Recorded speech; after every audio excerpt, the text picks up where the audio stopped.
Kung si Chavit Singson daw ay umurong dahil walang bilib kay Baste Duterte, alam nga naman kasing pumusta siya kay General Torre, di ba?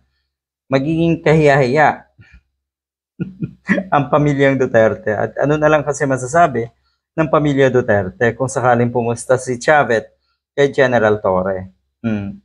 Nabahag din ang buntot ni Chavit kasi hindi siya bilib. Wala siyang kumpiyansa. Hindi siya naniniwala na kaya ni Duterte ang kanyang kayabangan. 'Di ba? Pero ito yung mas matindi. Ito yung pinakamatindi, sabihin na natin, si Senator Ping Lacson. Alam niya Alam niya yung pinagdaanang training ng isang General Torre. Believe siya dito dahil hindi naman talaga lakas ang pag-uusapan dito eh. Kaakibat ng lakas ay yung taktika mo at yung purpose mo, yung layunin mo.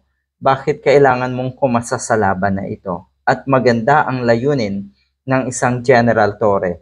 Si Baste Duterte, galit ang dahilan. Galit sa sarili. Galit at pagkamuhi na ang dapat sisihin ay ang mga sarili nila. Yan ang puhunan sa labang ito ni Duterte. Kaya siguradong wala siyang panama. Grabe no, if proceeds will definitely go to the recent food victims, sabi ni Senator Lacson, I will buy tickets equivalent to my 1-month pension as a retired 4-star police general. Nga naman. Okay, iba yon. May pension siya, may sweldo siya bilang senador. So, hindi mo matatawaran, 'di ba, ang isang Senator Ping Lacson. At siya ay naniniwala, kumpiyansa siya na lalaban sakali na matuloy itong si General Torre.